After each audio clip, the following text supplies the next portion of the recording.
নমস্কার বন্ধুরা, আমি Rahul loving pets empire YouTube channel থেকে আপনাদের জানাই স্বাগতম। তো বন্ধুরা, আজকে আমি দেখো আমার যে ককটেল আমার যে বাজিকার পাখির যে ছোট ছোট সেপারেট কেজ ছিল, তার মধ্যে কিন্তু 4টে পাখিকে আমার আমার ব্রিডিং পেয়ার ছিল, সেখান দিয়ে ভালো বাচ্চা তুলতো। 4টে পাখি 4টে করে বাচ্চা পেয়েছি, আপনাদের দেখিয়েছি। ঠিক আছে, প্রত্যেকটা পাখি কিন্তু 4টে 5টা করে ডিম পাতো, 4টে করে বাচ্চা আমি বড় করতাম, ব্রিডিংগুলো সেলও করতাম। তো তারপরে কিন্তু আমি অ্যাডাল্ট পাখি 6 পেয়ার কিনে আনি। দেখতে পাচ্ছেন যেগুলো হাঁড়ি নেই সেগুলো কিন্তু 6টা পেয়ার আছে। সেই 6 পেয়ার কিন্তু আমি কিনে নিয়ে আসি রাজদার থেকে। তো ভালো ভালো খুব পাখি, অ্যাডাল্ট পাখি। এবার অ্যাডাল্ট পাখিকে আমি কিনে নিয়ে আসার পরেই কিন্তু মেল ফিমেল কনফার্ম ছিল না, হয়তো অনেক পাখিরও কনফার্ম ছিল, তার ক্ষেত্রে আমি কিন্তু জানতাম না।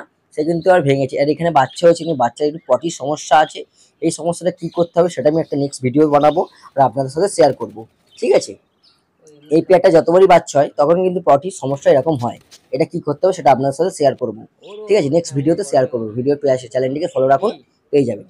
এবার আমি কিন্তু আমি যে বাজিকার পাখি কিনে আনা হয়, তারপরে কিন্তু সবাই কিন্তু সব মেল ফিমেল কনফার্ম করে করে আমি কিন্তু কেজের মধ্যে 6 পেয়ার ছেড়ে দিই।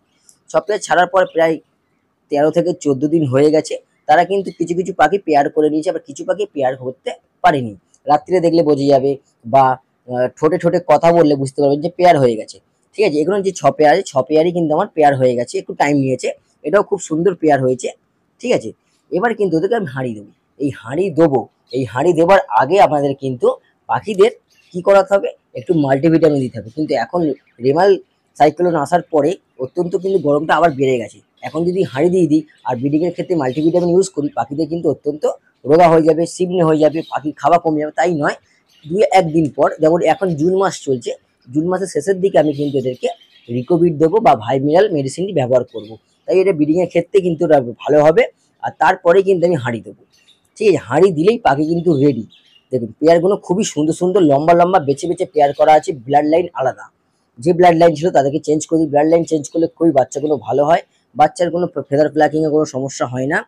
তাই একটু লম্বা লম্বা পেয়ার করেছি। এই পেয়ারটা কিন্তু একটু দেরি হচ্ছে, দুটো সাদা পেয়ার পাখি কিন্তু একটু দেওয়ার হচ্ছে, দেরি হচ্ছে পেয়ারিং নিতে।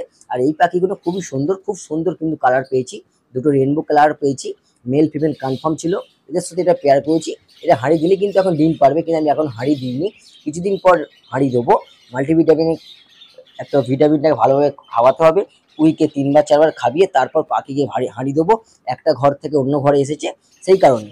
ঠিক আছে, প্রত্যেকটা পাখি কিন্তু রানিং হয়ে গেছে, এখন হাঁড়ি দিলে ডিম পারবে, কিন্তু আমি এখন ডিম পাড়াবো না। ঠিক আছে, ছোট্ট একটা ইনফরমেশন আমার সাথে শেয়ার করলাম। তাই ভিডিওটা যদি ভালো লাগে চ্যানেলটিকে অবশ্যই সাবস্ক্রাইব করুন। আর Facebook page loving pets empire, ওটাও আপনারা পেজটিকে ফলো করে রাখতে পারেন। ধন্যবাদ, আপনারা ভালো থাকবেন, সুস্থ থাকবেন।